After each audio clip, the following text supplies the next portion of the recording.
Hello, and welcome to this awesome forecast video on how to use the Daily Cash Flow 90-day page. Now, what this page does is it takes any 3-month period from your cash flow statement and converts it into a daily forecast. This is helpful so you can understand the working capital requirements through the month.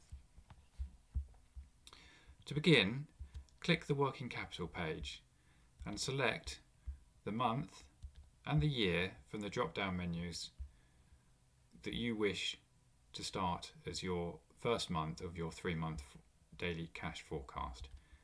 I'm going to choose March 2021. When you're finished, just hide the control panel. It gives you a little bit more space. And for each of the income lines and the payment lines, you need to define the payment pattern for the receipts and payments. So for instance, you can choose from the drop-down menu that debtor receipts are going to be weekly, fortnightly, etc. But let's suppose that none of those really fit your characteristics and you want to define your own. If that's the case, just scroll down to the list and click Custom Distribution. Now, if you scroll to the right, what you can do is you can enter your own distribution by day that meets your business. Here you can see one's already set up that says 10% of receipts coming on day 1, another 10% on day 3, and another 10% on day 6, etc.